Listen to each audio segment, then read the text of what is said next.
Hey everybody, this is JDGaming back today with another episode of Get Better at Yu-Gi-Oh! So last week we discussed different types of threats and pretty much the functions that these types of cards can play in your strategy to put pressure on your opponent. And today we're going to wrap up this little mini-series we've had talking about defenses and now offenses by seeing how they interact and how you can make the most out of your threats. So down in the description, you will see an article, a very cool one on threat escalation that inspired this episode, so definitely recommend that you guys go check that out. And then you should see a few miscellaneous or maybe somewhat related, I'm not exactly sure yet, articles down below as well that'll hopefully allow you to expand your knowledge about this game.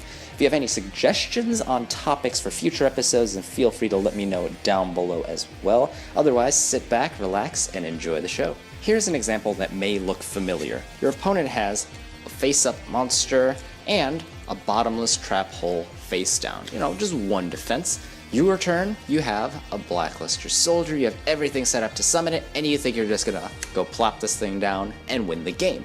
Unfortunately, as big as your threat is, it's only a single threat. And if your opponent has that one out to it, your cards cancel, and now your opponent is free to attack you when you have no response left. So what just happened? Well, the problem was, even if your opponent only has a bottomless trap hole, you only had one threat to deal with it, or at least you threw your big game-winning threat when your opponent had an answer.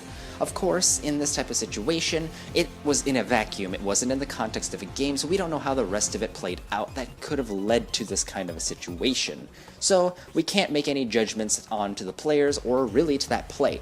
But hopefully you'll be able to see from the situation that having only one threat, no matter how big it is, to one opponent's answer means your opponent's going to win out. Their one defense is going to answer your threat. So how do we get out of this situation? Well, first of all, the big simple answer is just have more threats than your opponent. If your opponent has one face down, let's say this time you have the two of these. Well, now you have two threats, so you're in a much better situation.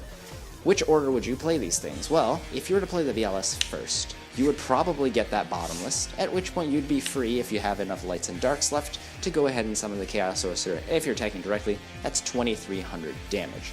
That's not bad, but what happens if you did it the other way? Now there's a chance your opponent would play their one card on your Chaos Sorcerer, especially if they're in a game-losing situation where they have to deal with this immediately, and you're pressuring them out of losing the game. At that point, you're free to summon your BLS and actually win. But even in a situation where they decide to hold on to their bottomless, at least if you have two threats, you're able to choose whether or not you want to drop that BLS. Maybe it's a game-winning push with 5300 damage here, and you're willing to take the chance that maybe they don't have an answer to your BLS, and you're able to win. Or maybe you decide to keep it, and because your opponent is now playing a mind game with you, they're like, oh, do I flip this thing on this threat? Is there something bigger that you have? They're now having to think an extra step, and maybe you're able to just keep poking with this 2300 to do a lot of damage to your opponent.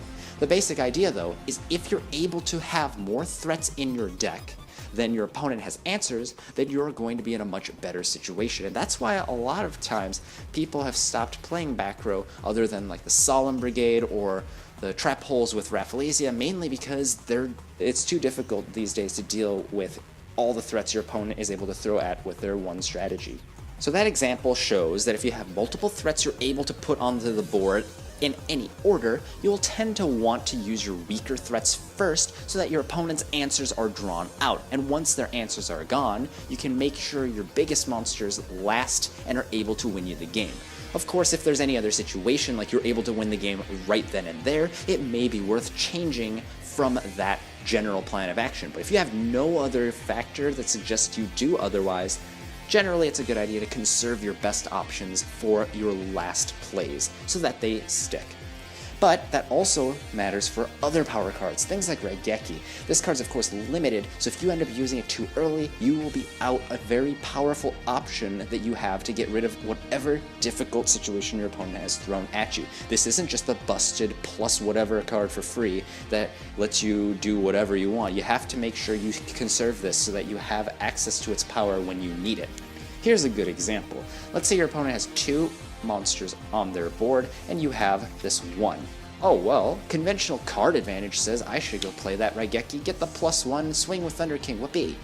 But unless I'm winning the game, or these two cards are extremely hindering to my strategy and I cannot do anything, it may actually be better to hang on to that Raigeki, because my Thunder King is strong enough to take them out one by one, right?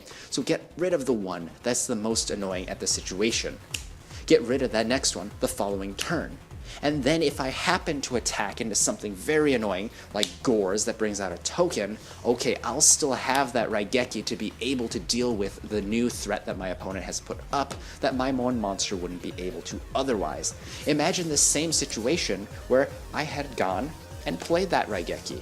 Now when Thunder King attacks, I have to deal with a Gores and a token, but I have no Raigeki. I've already burned it off, it's gone, now how do I deal with it? If this is my last big monster I can field, and I can't deal with that Gores, then I'm sunk. I've lost the game, all because I decided to play that Raigeki when my monster had the capacity to kill the monsters anyway. Again, if there's a situation where that Raigeki would have led me to winning the game, or otherwise given me a big advantage, then definitely take advantage of that situation.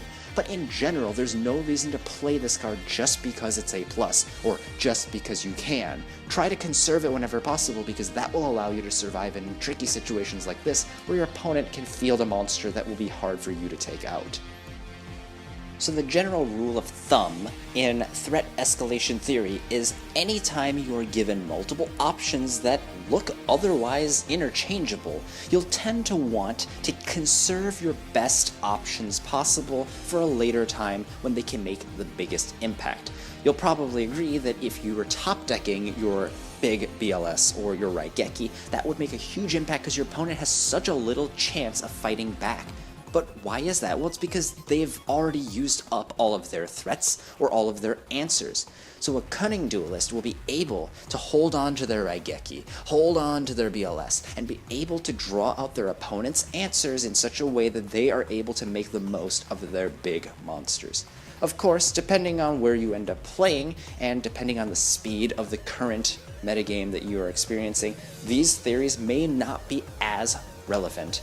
It all just depends on the types of strategies that you are playing against. But even if it's just for a single moment, this could be the kind of thing that gets you the advantage necessary to get that best use Raigeki in, or get your big combo to go off when your opponent is least defensive, and you'll be able to take advantage of that and hopefully win more games. So hopefully you guys enjoyed this episode. Be sure to let me know what you thought down below, and if you have anything else you'd like to add to the discussion.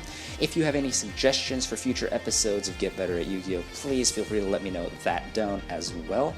And I hope you guys enjoyed. This is JDGaming. I'll see you guys next time.